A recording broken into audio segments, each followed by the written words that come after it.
I cheated on my fiancé on our wedding day, and I don't regret it. I know how this sounds. Trust me, I do.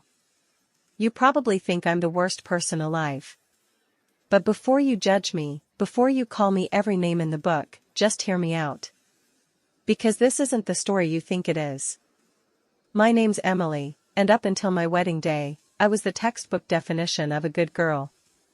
Straight A's in college, always the responsible one, the reliable friend, the perfect daughter. And then there's Jake, my fiancé. Or, well, my ex-fiancé now. Jake was the dream guy everyone wanted. Tall, charming, successful.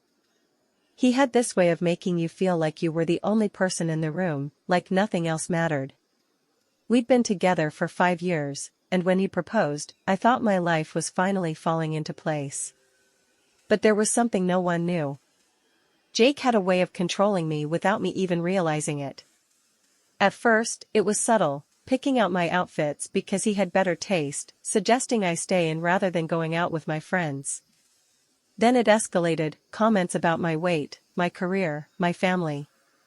He had a way of making me feel like I was never quite enough. But I loved him. Or at least, I thought I did. The wedding was supposed to be the happiest day of my life, right? Except that morning, when I was standing in front of the mirror in my bridal suite, something inside me felt off. It wasn't nerves. It was something deeper. Something darker. I couldn't shake the feeling that I was about to make the biggest mistake of my life. And then he walked in. Brandon. Brandon was Jake's best friend. Or, more accurately, his former best friend. They'd been inseparable in college until something happened between them. Something neither of them ever talked about. All I knew was that Brandon disappeared from our lives about 2 years ago, blocked, erased, forgotten. So seeing him standing there, in my dressing room, was a shock. "Emily," he said, his voice low, urgent. "We need to talk." I should have told him to leave. I should have called someone. But instead, I let him close the door behind him. And that's when he told me the truth. Jake had cheated on me. Repeatedly. With multiple women. And not just random hookups. We're talking emotional affairs, secret vacations, a whole second life I knew nothing about. Brandon didn't have proof, but he didn't need it. Deep down, I already knew. The late nights at work. The sudden business trips. The way he always deflected when I asked too many questions. But the part that really broke me? Brandon confessed that the reason he and Jake fell out was because Brandon caught him cheating 2 years ago, and Jake made sure he disappeared before he could tell me. I felt my whole world crumble. The wedding dress, the flowers, the cake, all of it felt like some cruel joke. I was about to walk down the aisle to a man who had been lying to me for years. And in that moment, I did something I never thought I'd do. I kissed Brandon. It wasn't planned, and it wasn't just a kiss. It was desperation, rage, sadness, everything I'd been holding inside for years. And he kissed me back like he'd been waiting for this moment his entire life. One thing led to another, and before I knew it, my wedding dress was on the floor, and I was in his arms, completely lost in the moment. For the first time in a long time, I felt alive. And you know what? I don't regret it. Not even a little. I didn't walk down the aisle that day. Instead, I walked out. I left Jake at the altar, in front of 200 guests, without a word. People gasped, whispers filled the room, but I didn't care. I drove away with Brandon, leaving behind everything that was supposed to be my perfect life. Was it messy? Yeah. Was it the right thing to do? Absolutely. Jake tried to reach out afterward, of course. He called me every name in the book, tried to spin it like I was the villain. But deep down, he knew the truth. And honestly? I think a part of me always knew too. As for Brandon and me, well, we took things slow. Real slow. No one jumps from a wedding disaster into a fairy tale ending. but for the first time in a long time, I feel like I'm finally choosing myself. And if that makes me the bad guy? So be it. A year has passed since that day, and looking back, it feels like I barely recognize the person I used to be. The version of me who thought that happiness meant pleasing everyone else, that love meant sacrificing parts of myself piece by piece until there was nothing left. After I left the wedding, my parents were furious. My mom didn't speak to me for weeks. She kept saying things like, "You could have handled it differently," or "Emily, do you have any idea how much money we lost?" And honestly, I get it. It wasn't just my wedding, it was their dream too. But how do you politely tell someone, "Hey, your future son-in-law is a lying piece of trash"? There's no right way to do that. Brandon was patient through all of it. He didn't push me to talk, didn't try to force anything. He just was there. In the quiet moments, when I was curled up on my couch eating ice cream straight from the tub, feeling like I had blown up my entire life, he'd just sit there, not saying a word. And somehow, that was enough. One night, about 3 months after I left Jake, I finally asked him, "Why did you come back that day? Why tell me everything then?" He looked at me with this sad smile, the kind that makes you realize just how much someone's been carrying. "Because I couldn't let you go through with it," he said. "I thought I could stay away and let you be happy, but I couldn't let you marry someone like him. I owed you that much." Turns out, Brandon had been in love with me for years. He never said a word because he thought I was happy with Jake. But when he found out about all the cheating and lies, he knew he had to do something. And that something turned out to be us, standing in my bridal suite, both of our lives unraveling in the most unexpected way. It wasn't easy moving on. Jake did everything he could to ruin me after I left him. He spread rumors about me in our mutual circles, telling people I had run off with his best friend and cheated first. At one point, he even tried to sue me to get the ring back, yeah, the same ring he probably gave to at least 2 other women. I ignored it all. Eventually, people stopped talking, and Jake faded into the background like a bad memory. As for Brandon and me, we took things one step at a time. We went on actual dates, no secrets, no guilt, no pressure. He made me laugh in a way I hadn't laughed in years. And slowly, I started realizing that love wasn't supposed to feel like walking on eggshells. It wasn't supposed to be about proving myself or trying to earn someone's affection. It was supposed to feel easy, safe, real. A year later, here I am, sitting in my tiny apartment, typing this out with Brandon asleep next to me, his arm draped over my waist like he's afraid I'll disappear in the middle of the night. We're not rushing anything. I still have scars from what happened, and I'm learning to be okay with that. But for the first time in my life, I feel like I'm finally writing my own story instead of living in someone else's script. And Jake? Well, last I heard, he's engaged again. To a girl who looks eerily similar to me, which is weird, but hey, not my circus anymore. Part of me hopes he's changed. Part of me knows he probably hasn't. All I know is this: sometimes, the biggest mistakes are the ones we never make. And walking away from that altar? Best decision I ever made. Fast forward to now, and life feels different. Not perfect, not a fairy tale, but real. And I think that's what I was missing all along, something real.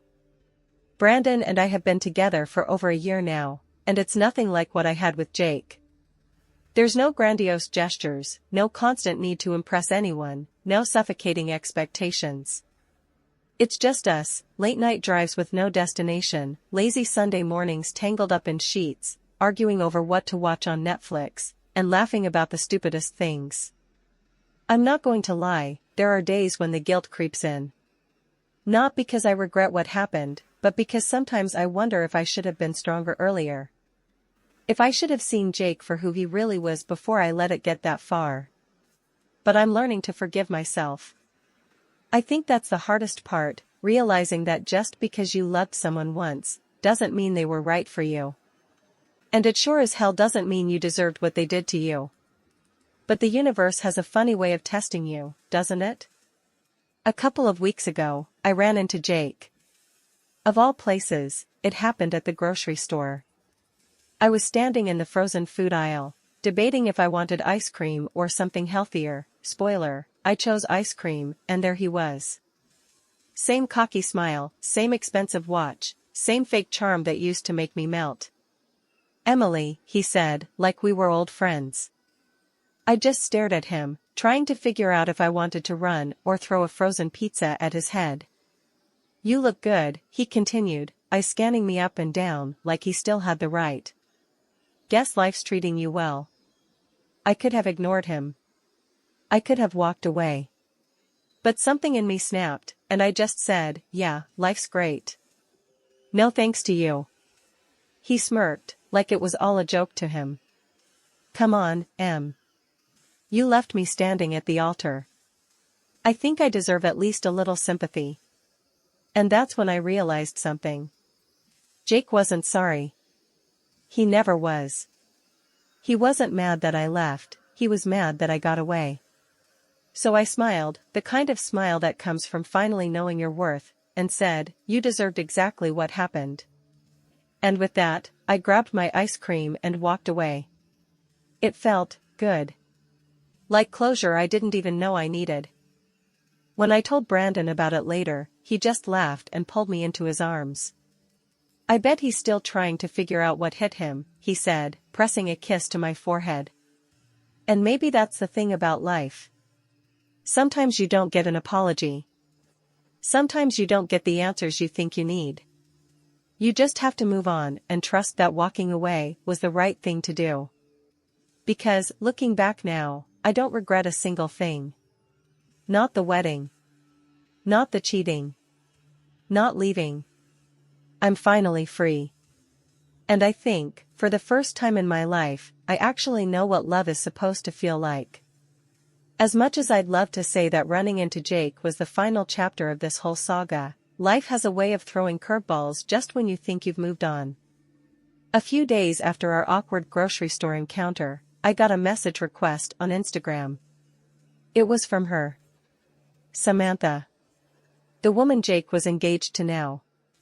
The one who, according to mutual friends, looked eerily like me, same hair color, similar style, even worked in marketing like I did. At first, I thought it was a mistake, maybe some weird coincidence. But no, it was very much intentional. Her message was short and to the point.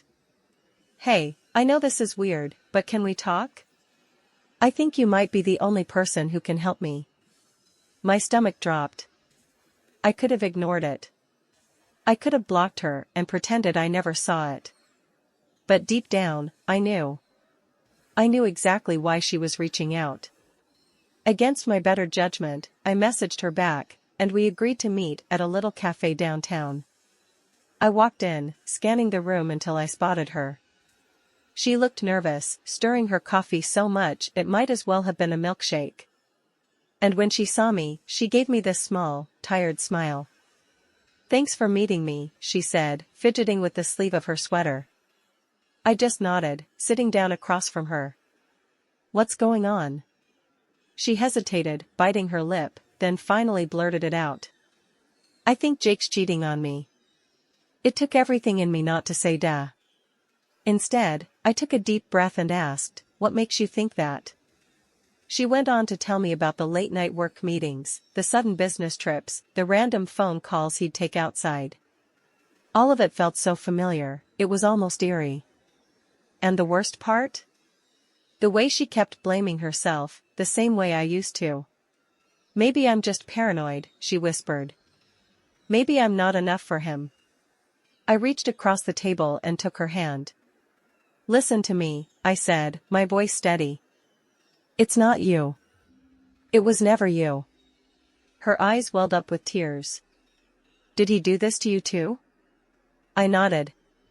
"Yeah. And more." For the next hour, I told her everything. Every lie.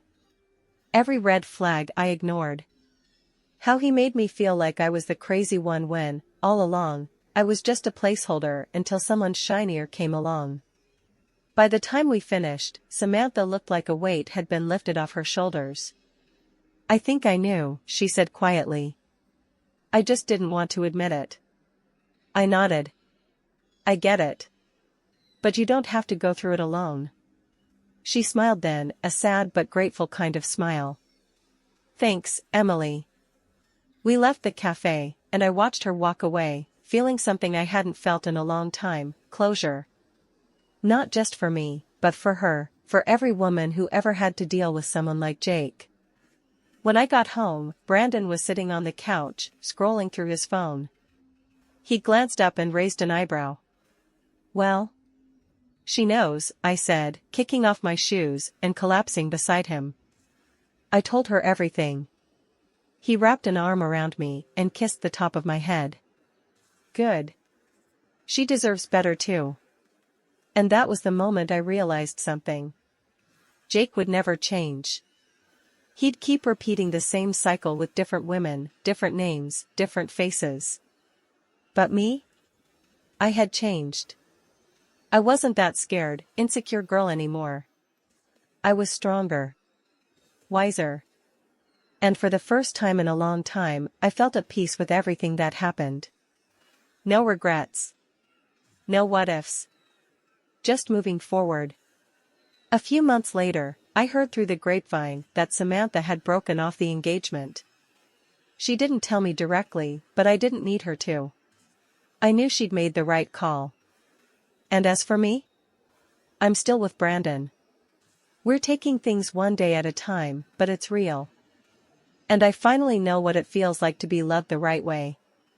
So if you're reading this, wondering if you're making the right choice, if walking away is too hard, let me tell you, leaving might feel like the end of the world, but it's actually the start of something so much better.